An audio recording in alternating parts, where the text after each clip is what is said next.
रात की तारीकी में जब शहर नींद की आगोश में था, सारा अपने कमरे में बैठी थी।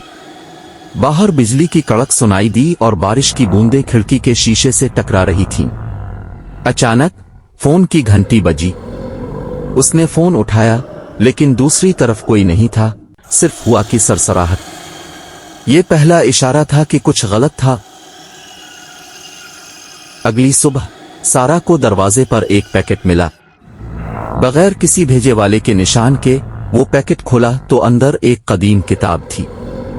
किताब के सफ़हात पर खून के धब्बे थे और एक पैगाम, ये पढ़ो और जान लो, अंधेरे का साया तुम्हारे पीछे है।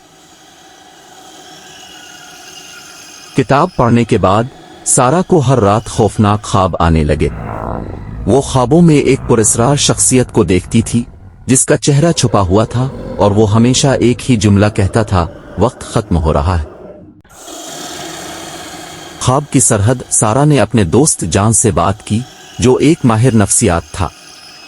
जान ने कहा कि यह ख्वाब हकीकत के किसी न किसी पहलू की अक्कासी करते हैं। सारा ने जान के साथ मिलकर किताब की तहकीक शुरू की और पता चला कि यह किताब एक कदीम लानत से मुतालिक थी जो 1 सदी पहले एक देहात पर नाजिल हुई थी।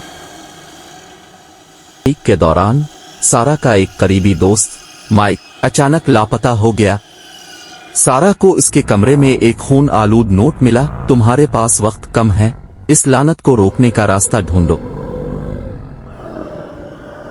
सारा और जान ने किताब के हर सफ़े को छान मारा और एक कदीम अफसाने का पता लगाया। इस अफसाने के मुताबिक अंधेरे का साया उन लोगों को निशाना बनाता है जिन्होंने अपने माजी में कोई गुनाह किया होता है। सारा को अपने बचपन का एक वाकया याद आया जब उसने एक दोस्त के साथ गलत किया। सारा और जान ने लानत को खत्म करने का तरीका तलाश कर लिया। उन्हें एक कदीम मंदिर जाना था और वहां एक खास रस्म अदा करनी थी, लेकिन रास्ते में उन्हें पुरस्कार शख्सियत ने रोका। ये वही शख्सियत थी जो सारा के ख्वाबों में आती थी।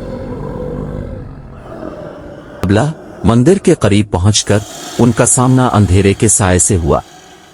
एक खौफनाक जंग शुरू हुई। जान ने अपनी जान की कुर्बानी देकर सारा को मंदिर के अंदर पहुंचने का वक्त दिया। सारा ने मंदिर में दाखिल होकर रस्म मुकम्मल की।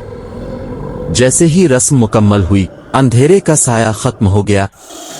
सारा को एहसास हुआ कि जान की कुर्बानी रायगा नहीं गई।